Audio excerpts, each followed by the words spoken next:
The black girl says, "I can't have children," and the weathered cowboy smiled. "Good. I've got enough kids for both of us," as dust swirls around their boots on the Wyoming frontier. The town sees her as cursed, a barren woman with nowhere to go, destined for charity work or worse. They whisper she'll be gone by winter, another broken soul claimed by the unforgiving West. But the giant cowboy sees something different. He's been fighting a losing battle to keep 4 orphaned children from being torn away by territorial law, and this educated woman might be his only salvation. What neither knows is that their paper marriage of convenience will face a reckoning that could destroy them all, because someone powerful wants those children gone, and fake families don't stand a chance in court. Can 2 wounded souls create something real before the law tears apart everything they're trying to build? Before we continue, comment where you are tuning in from. Perhaps we will publish a story there. The stagecoach wheels kicked up clouds of dust as they rolled into Millbrook, Wyoming territory. Seraphina Walker clutched her worn leather satchel containing her teaching credentials. The papers inside represented years of struggle and sacrifice. She stepped onto the wooden platform.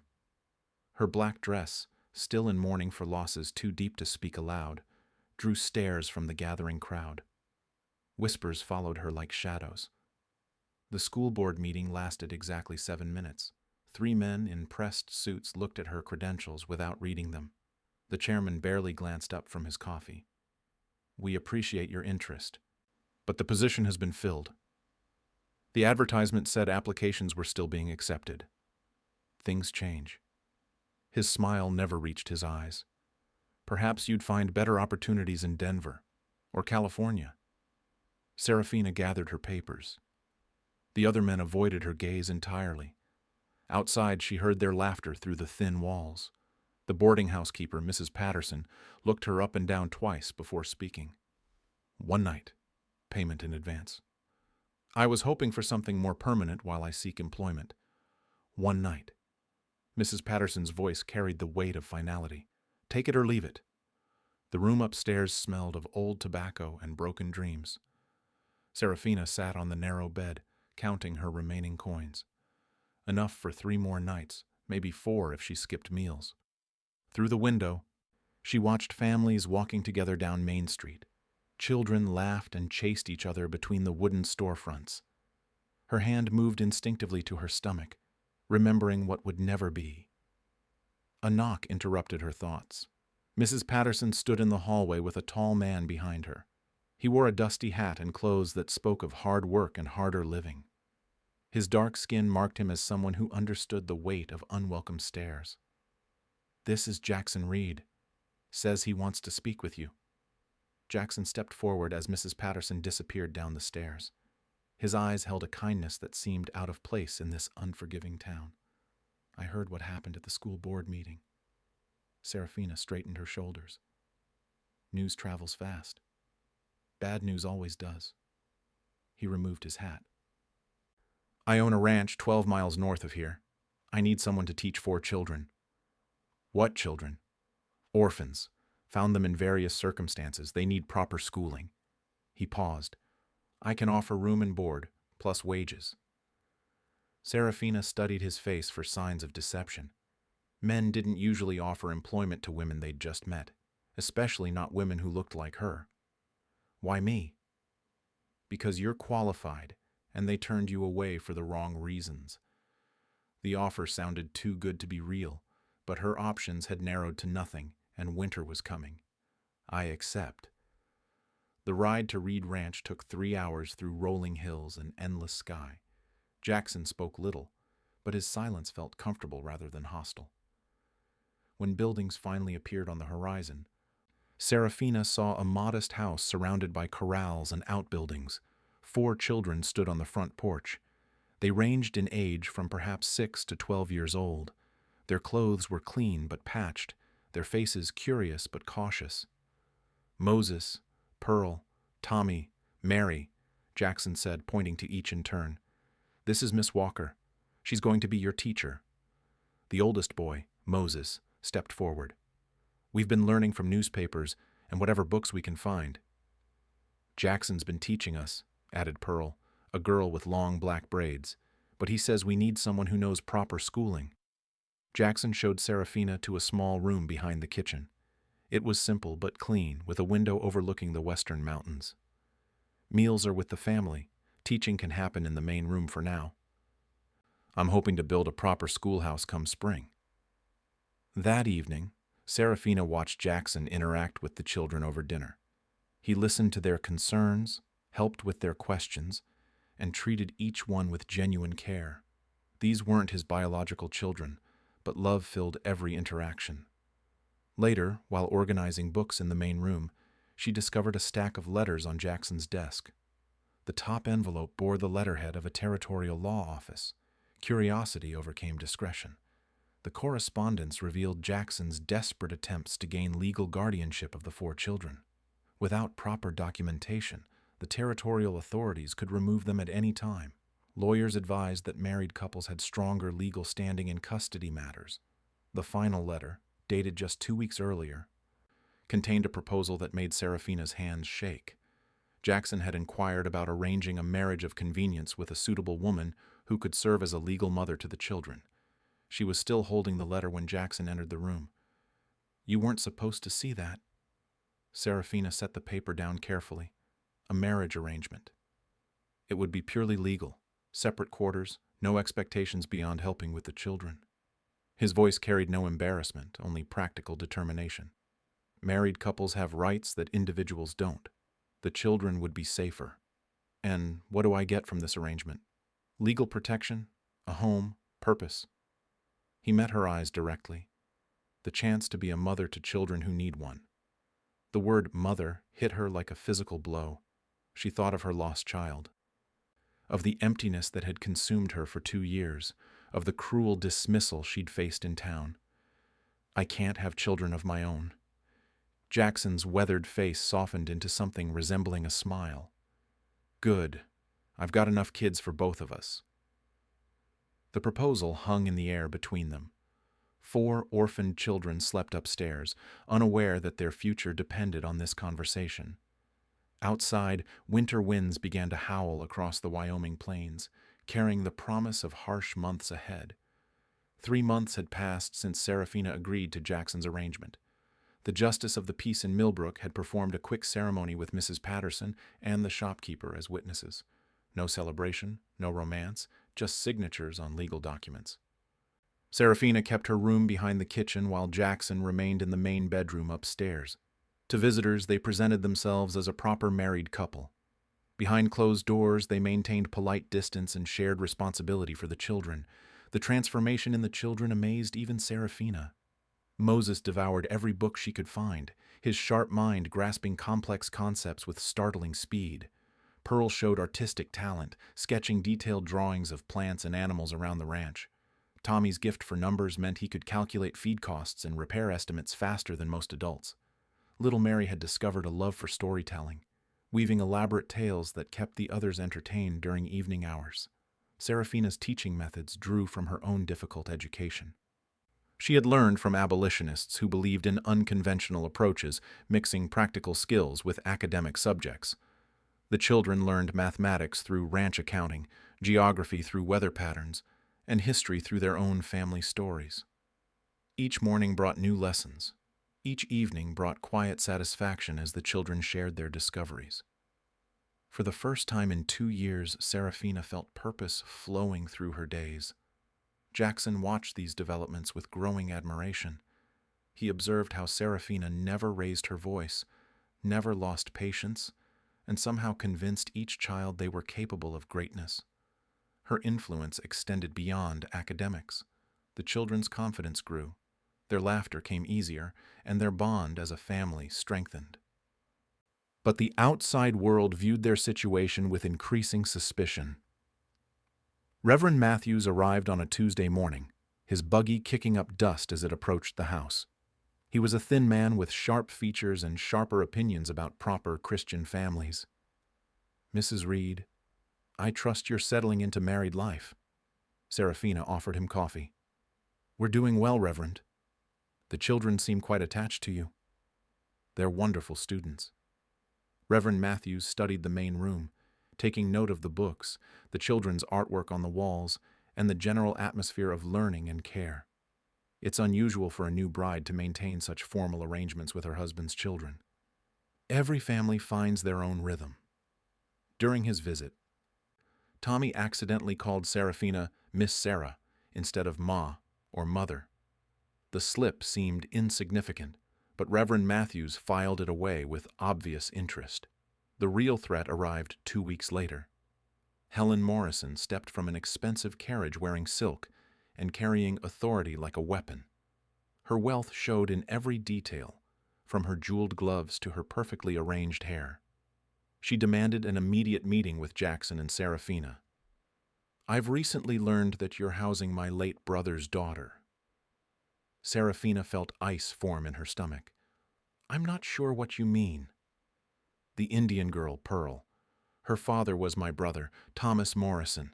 He had relations with a Lakota woman before his death." Jackson joined them in the main room, his expression carefully controlled. "Pearl has been with us for over 2 years. Without legal authority, I'm prepared to provide her with proper education and social standing in St. Louis." Helen's smile held no warmth. "My lawyers have confirmed my legal claim." Pearl stood in the kitchen doorway, having overheard the conversation. Her young face showed terror at the prospect of being taken from the only family she had known. "I want to stay here." Helen barely glanced at her. "Children often don't understand what's best for their futures." "Pearl is thriving here," Serafina said. "She's learning, growing, surrounded by people who love her." "Love doesn't provide social connections or financial security." Helen's voice carried the certainty of someone accustomed to getting her way. "I'll return next week with proper documentation." After Helen left, the family gathered around the kitchen table. Pearl clung to Serafina's hand while the other children processed the threat to their sister. "Can she really take Pearl away?" Moses asked. Jackson's jaw tightened. "She can try." That night, Serafina and Jackson discussed their options after the children went to bed. For the first time since their arrangement began, they sat close together on the front porch, sharing fears and strategies. "Our marriage won't survive legal scrutiny," Jackson admitted. "Any lawyer worth his fee will see through the arrangement in minutes." "Then what do we do?" "Make it real." The words hung between them in the darkness. "Not the marriage necessarily, but the family. Find ways to prove we're genuine." Serafina understood the stakes had shifted. What began as a practical solution had become something deeper. These children weren't just her students anymore. They were her responsibility, her purpose, her heart. "Helen Morrison has money and social standing," she said. "We have love and stability. In court, money usually wins." But Serafina had learned something during her months at the ranch. She had discovered talents within herself that poverty and loss had hidden. Her ability to teach came from more than education. It stemmed from an intuitive understanding of what children needed to flourish. The children had found their voices under her guidance. Moses spoke with confidence about his dreams of becoming a lawyer. Pearl shared her artwork with pride.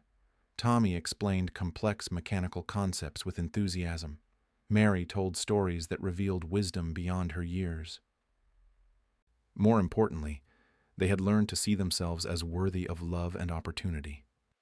"We fight," Serafina said finally. "We prove that families aren't just about blood and money." Jackson nodded. "We prove that love is enough." Neither of them mentioned how their own relationship had begun to shift during these months. The practical arrangement had created space for genuine affection to grow. They shared morning coffee, evening conversations, and the deep satisfaction of watching their children thrive. Winter arrived early that year, bringing howling winds and temperatures that froze water buckets solid by morning. The Reed Ranch battened down against the harsh Wyoming weather, but inside the house, warmth and learning continued. Pearl had been quieter since Helen Morrison's visit. She threw herself into her artwork with desperate intensity, as if creating beauty could somehow protect her from being torn away. Serafina noticed the change and made sure to spend extra time with the girl, teaching her advanced techniques and praising her natural talent. The crisis struck on a Tuesday night when the wind screamed across the plains like a living thing. Pearl woke with fever burning through her small body.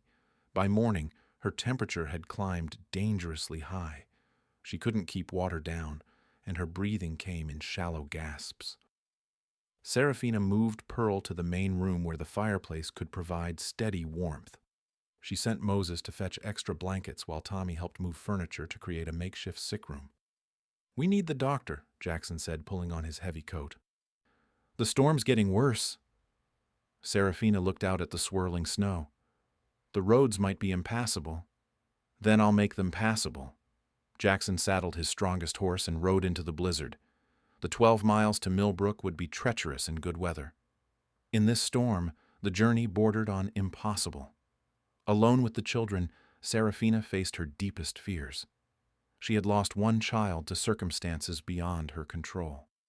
The thought of losing Pearl felt like facing that nightmare again. But this time, she wasn't helpless. Her grandmother had been a respected healer in their community before the war changed everything.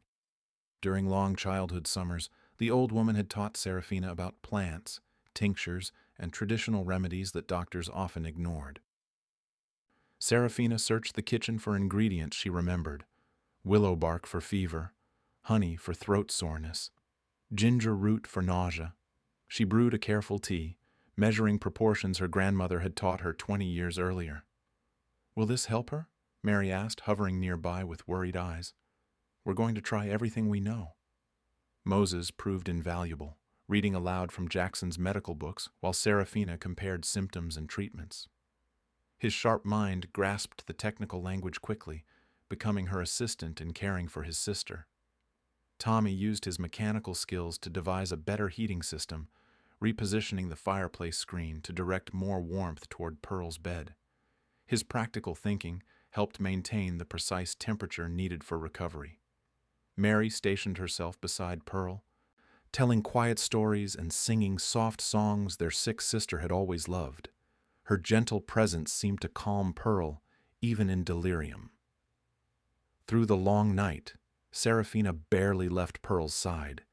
She monitored breathing, adjusted blankets, administered careful doses of herbal medicine, and prayed to whatever powers might be listening. The fever broke just before dawn. Pearl's breathing steadied. Her temperature dropped. Color returned to her pale cheeks. When she opened her eyes and asked for water, Serafina felt tears of relief she'd been holding back for hours. Jackson returned shortly after sunrise, leading the town doctor through knee-deep snow. Dr. Wright was an elderly man who'd seen every kind of frontier medical emergency. He examined Pearl thoroughly, checking her pulse, listening to her breathing, and asking detailed questions about her symptoms. "Fever's broken cleanly," he announced. "Whatever you did worked." He studied the herbal preparations Serafina had used, nodding with professional approval. "Your grandmother taught you well. These remedies are sound medicine." "You knew my grandmother?" "By reputation. Sarah Coleman was respected throughout the territory for her healing knowledge." Dr. Wright packed his medical bag. She'd be proud to see her teachings put to such good use. The doctor's visit served another purpose. His presence legitimized Serafina's role in the family. Here was a respected medical professional acknowledging her competence, witnessing her dedication to the children, and confirming the genuine bonds that held this household together. After Dr. Wright left, Jackson found Serafina in the kitchen, finally allowing exhaustion to show on her face. "You saved her life." "We all did. Moses researched treatments. Tommy managed the heating. Mary provided comfort. This family worked together." Jackson stepped closer. For months, they had maintained careful distance despite sharing a house and legal commitment. But the night's crisis had stripped away pretense. "I was terrified the whole ride to town," he admitted. "Not just of losing Pearl, but of watching you lose another child." Serafina looked up, surprised he understood her deepest fear. "When my daughter died, I thought my heart died with her. These children brought it back to life. They brought mine back too." The conversation marked a turning point. Their practical arrangement had survived its first real test, proving that their makeshift family could function under pressure. More importantly, it had revealed the depth of care that connected them all. Pearl's recovery took several days, during which the entire household revolved around her needs. The other children took turns reading to her, bringing her favorite foods, and sharing news from their daily lessons. Jackson spent more time inside, helping with household tasks and joining evening conversations. The rigid separation between his quarters and Seraphina's began to blur as they worked together more naturally. But their newfound harmony faced an immediate threat. A week after Pearl's recovery, a government buggy appeared on the horizon. The official vehicle bore territorial markings that made Jackson's expression harden with recognition. "Who is it?" Seraphina asked. "Territorial Agent Marcus Webb. He investigates family situations for the government." Webb was a thin man with calculating eyes and an air of bureaucratic authority. He carried official documents and an attitude that suggested he'd already made up his mind about the Reed Ranch. "Mr. Reed, Mrs. Reed, I'm here to conduct an official investigation into your guardianship of 4 minor children." The words fell like stones into still water, sending ripples of fear through their carefully constructed world. Agent Webb surveyed the Reed Ranch with the cold efficiency of a tax assessor.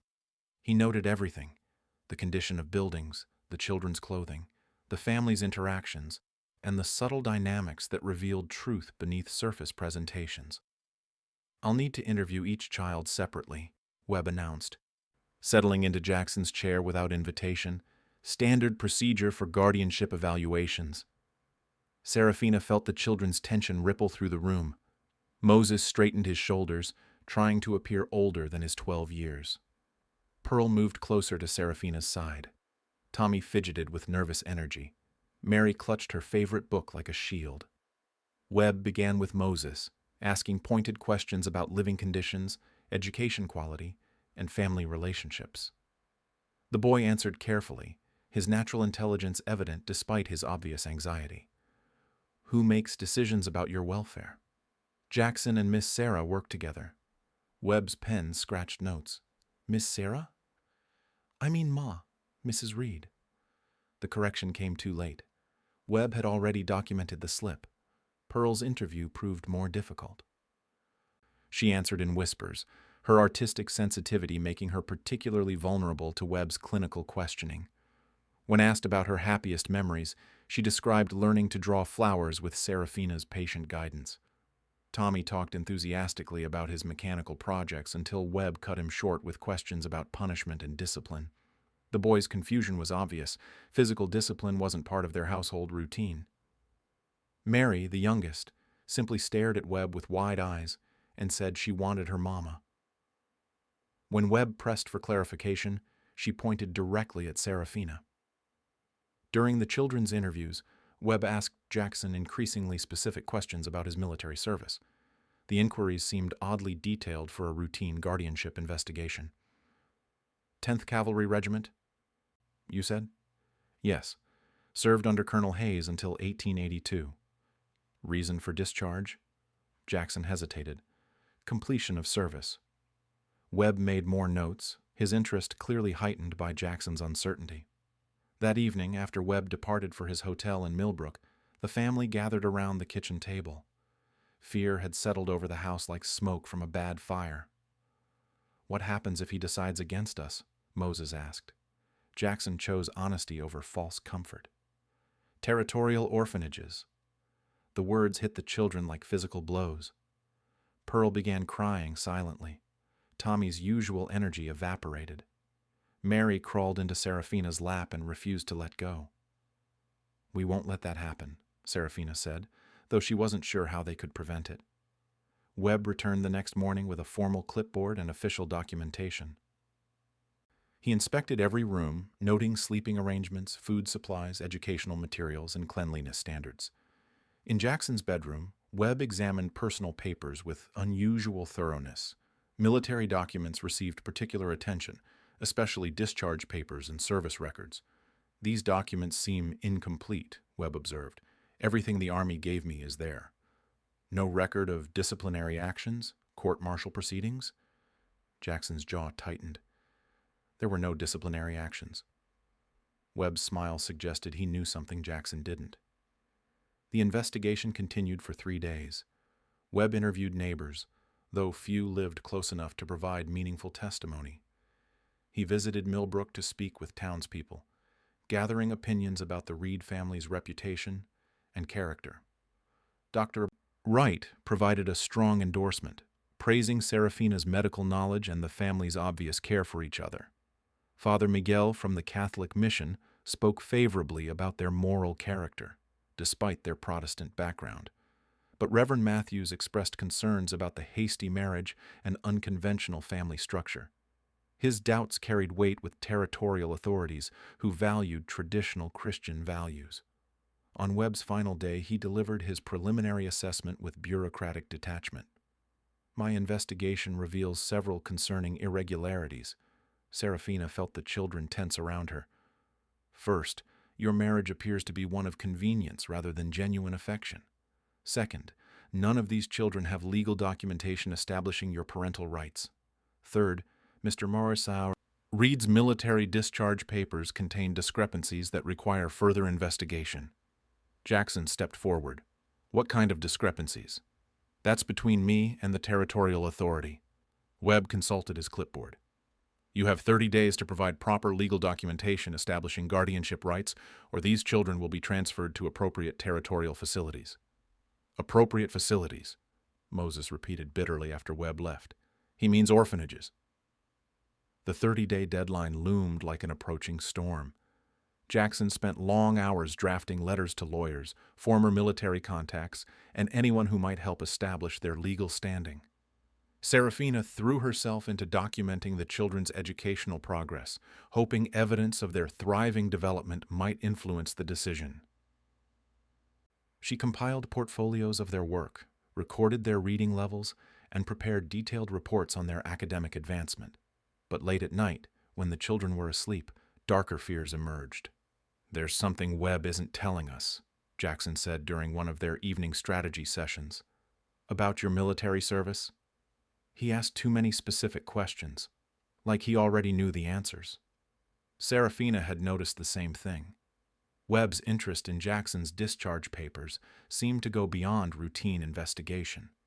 "What happened when you left the Army?" Jackson's silence stretched long enough to worry her.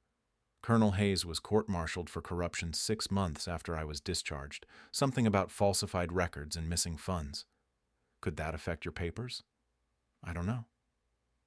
"Everything happened so fast when I left. Hayes signed my discharge personally." The implications settled over them like cold fog. If Jackson's discharge papers were invalid due to Hayes's corruption, his legal status could be compromised. And if Jackson couldn't establish his own legal standing, their guardianship of the children became impossible to defend. Fear crept into their daily routines. The children sensed the adults' anxiety and began having nightmares about separation. Pearl stopped drawing. Tommy lost interest in his mechanical projects.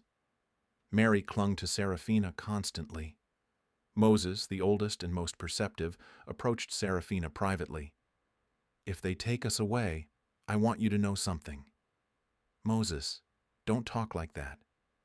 You gave us hope. Before you came, we were just surviving. You taught us we could be anything we wanted." His words broke her heart and strengthened her resolve simultaneously.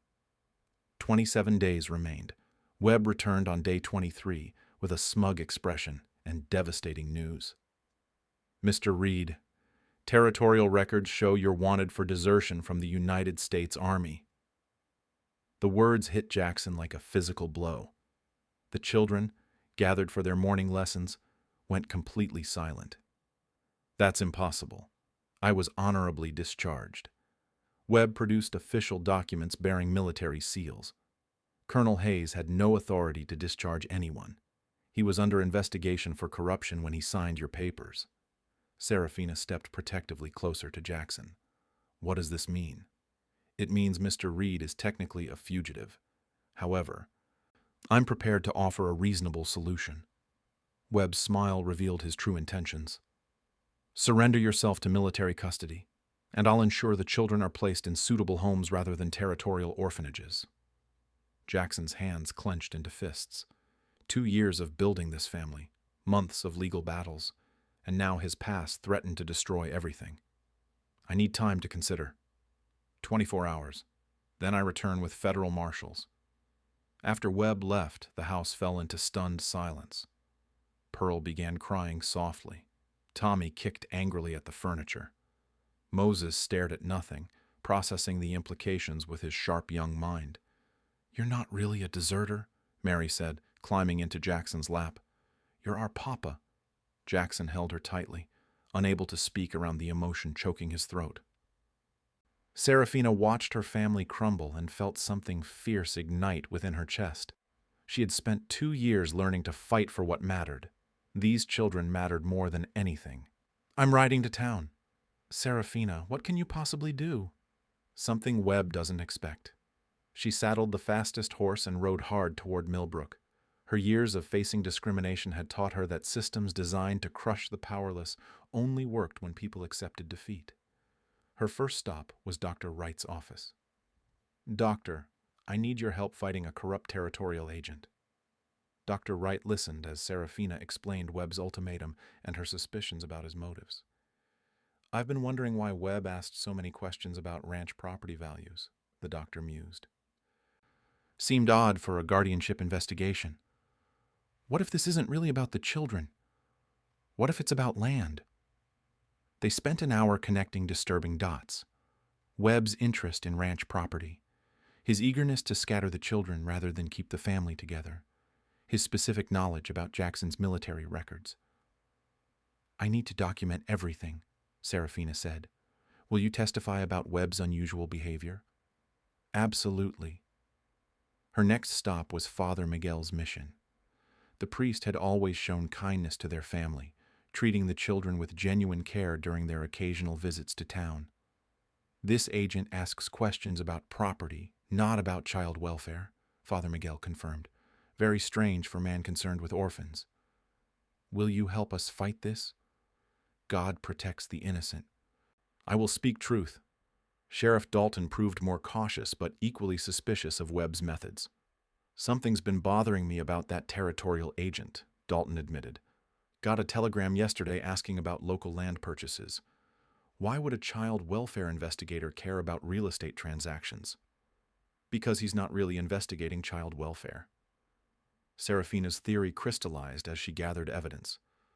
Webb wasn't trying to protect children. He was working with someone who wanted the Reed Ranch, and removing the family was the easiest way to force a sale. "I need access to territorial records," she told Sheriff Dalton. "That's federal jurisdiction." "Then wire someone who has federal jurisdiction." While Sheriff Dalton sent telegrams, Serafina visited every person in town who'd had contact with Webb. The pattern became unmistakable. Webb had asked detailed questions about ranch boundaries, water rights, and mineral deposits. Her breakthrough came from an unexpected source. Mrs. Patterson at the boarding house mentioned Webb's late-night visitor. Fancy lady in expensive clothes. They talked in his room for hours. "Helen Morrison?" "That's the name. Left real early, like she didn't want to be seen." The conspiracy snapped into focus. Helen Morrison wanted more than just Pearl. She wanted the entire ranch, probably for its valuable water rights or potential mineral deposits. Webb was her inside man, using his territorial authority to manufacture reasons for family separation. Evidence in hand, Serafina rode back toward the ranch. But halfway home, she met Jackson riding toward town in obvious panic. Pearl collapsed again. "High fever, won't wake up." They raced back together, fear driving them harder than the wind. Pearl lay unconscious in her bed, burning with fever that seemed even worse than before. Her breathing was shallow, her skin frighteningly pale. "The doctor," Jackson said. "No time. We handle this ourselves." Serafina fell back on her grandmother's teachings, preparing stronger herbal remedies while Moses read medical texts aloud. Tommy rigged better ventilation. Mary sang softly to her unconscious sister. Through the long night, they fought for Pearl's life while knowing Webb would return in the morning to destroy their family. Dawn brought surprising visitors. Sheriff Dalton arrived with 2 federal marshals and a stern-faced officer in military uniform, but instead of arresting Jackson, They went straight for Webb's room at the boarding house. Major Franklin, U.S. Army, the officer introduced himself when they returned to the ranch. "I have your real discharge papers, Mr. Reed." Jackson stared at the official documents bearing proper signatures and seals. "Colonel Hayes destroyed your original records to cover his tracks, but we've recovered everything. You were honorably discharged as scheduled." Webb emerged from the federal wagon in handcuffs, his confident demeanor completely shattered. "Territorial Agent Webb has been taking bribes to manipulate guardianship cases," Sheriff Dalton explained. "Helen Morrison paid him to break up your family so she could claim your ranch through legal challenges." Pearl stirred in her bed, fever finally breaking as sunlight filled the room. She opened her eyes and smiled weakly at the faces surrounding her. "Did we win?" "We won," Serafina whispered, holding the girl close. Major Franklin handed Jackson additional papers. "Joint guardianship approved for you and your wife. All 4 children are legally yours." Helen Morrison's carriage appeared on the horizon, but this time Sheriff Dalton intercepted her before she could reach the house. The family was finally, truly safe. 1 year later, the Reed Ranch had transformed into something beyond Serafina's wildest dreams. The small schoolhouse Jackson had promised stood completed near the main house, its bell tower visible for miles across the Wyoming plains. Inside, wooden desks arranged in neat rows faced a proper blackboard where mathematical equations and literary quotes changed daily. Moses sat at the largest desk, poring over law books borrowed from attorneys in Cheyenne. At 14, his understanding of legal principles impressed visiting lawyers who stopped by to discuss land disputes with Jackson. His dream of becoming an attorney seemed less impossible with each passing month. Pearl's artwork covered the schoolhouse walls in vibrant displays of wildflowers, ranch animals, and family portraits that captured the joy in their daily lives. Her paintings had begun attracting attention from travelers passing through Millbrook, and Dr. Wright had commissioned a portrait of his late wife based on Pearl's exceptional talent. Tommy had constructed an intricate mechanical irrigation system that diverted creek water to expand their vegetable gardens. His engineering mind tackled problems with innovative solutions that impressed even the territorial surveyor who visited to update property maps. Plans for a larger workshop filled his sketches and dreams. Mary, now 8 years old, had become the ranch's official storyteller and unofficial ambassador. Her tales entertained neighboring families who visited for Sunday dinners, and her reading ability surpassed children twice her age. She had begun writing her own stories about brave families who overcame impossible challenges. The children's growth reflected more than academic progress. Confidence radiated from their postures, their conversations, and their interactions with visitors. They spoke of their futures with certainty rather than hope, knowing they had the support and resources to achieve their dreams. Serafina's role had evolved naturally from teacher to mother to community leader. Neighboring ranchers sought her advice on childhood illnesses and educational matters. Her herbal remedies had gained such respect that Dr. Wright occasionally referred patients to her for complementary treatments. The marriage of convenience had blossomed into genuine partnership and deep love. Jackson and Serafina shared morning coffee while planning daily lessons and evening conversations about their children's futures. Their separate quarters had merged into shared space, filled with comfortable intimacy and mutual respect. Jackson's legal troubles had disappeared completely with Webb's exposure and arrest. Major Franklin's investigation had revealed the full extent of Colonel Hayes' corruption, clearing Jackson's name and providing him with veterans' benefits he'd never received. The ranch prospered under his careful management and expanded operations. Their success had attracted attention throughout the territory. Government officials pointed to the Reed Ranch as an example of successful family integration and childhood education. What had begun as a desperate arrangement had become a model for other unconventional families seeking legal recognition. On this particular autumn morning, Serafina stood in the schoolhouse doorway, watching her children work at their individual projects. Sunlight streamed through windows Jackson had carefully positioned to provide optimal reading light throughout the day. A familiar sound drew her attention outside.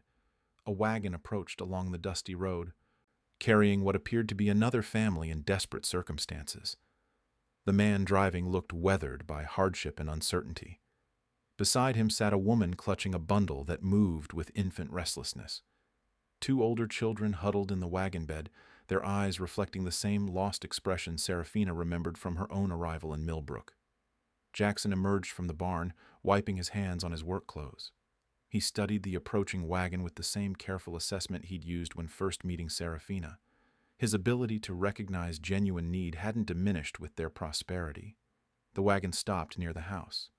The man climbed down slowly, his movements suggesting both physical exhaustion and emotional defeat.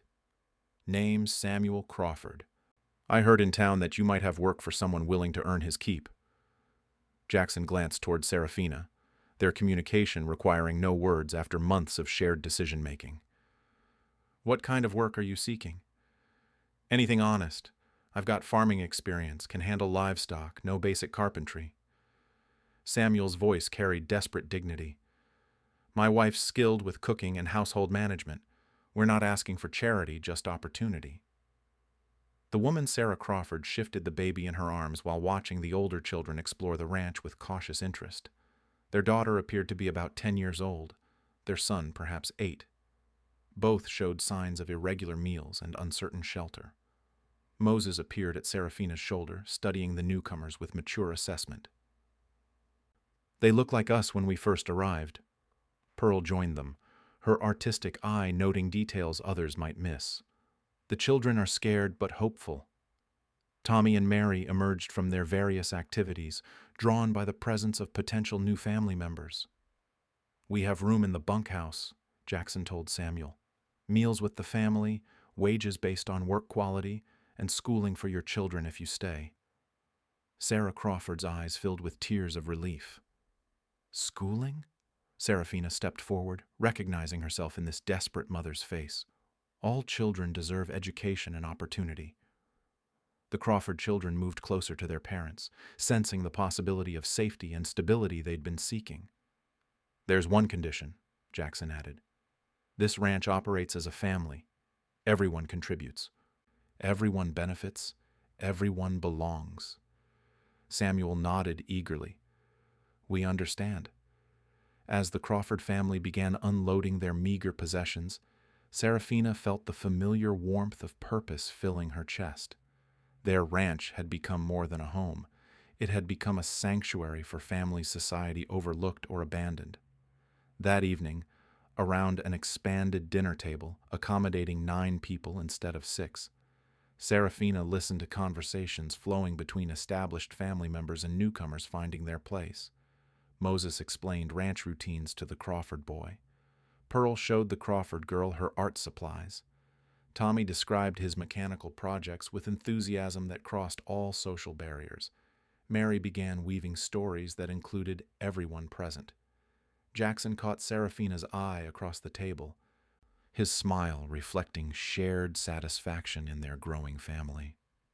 Later, as autumn stars appeared over the Wyoming plains, Serafina stood on the front porch reflecting on the journey that had brought her here. 2 years ago, she had believed herself broken and purposeless. The cruel dismissal in Millbrook had felt like final proof of her worthlessness. But Jackson's unexpected proposition had offered something she'd never dared imagine. She had found her children not through birth, but through choice, commitment, and love that transcended blood relationships. These children called her mother not because law required it, but because her actions earned the title daily. The ranch house glowed with warm lamplight as family members settled into evening routines. Homework continued at the kitchen table. Jackson reviewed account books while keeping one ear tuned to children's conversations. The Crawford baby slept peacefully in Sarah's arms while Samuel and Jackson discussed tomorrow's work plans. Serafina thought about the title that had once described their desperate arrangement. She had told Jackson she couldn't have children, and he had smiled, saying he had enough for both of them. Neither had anticipated how profoundly true those words would prove. Their children had multiplied not through pregnancy, but through open hearts and commitment to nurturing young lives that needed guidance. Love had indeed been enough. More than enough. It had created abundance where scarcity once ruled, hope where desperation once lived, and family where loneliness once dominated. The Wyoming wind carried the scent of approaching winter. But inside the ranch house, warmth and belonging created their own season of endless spring.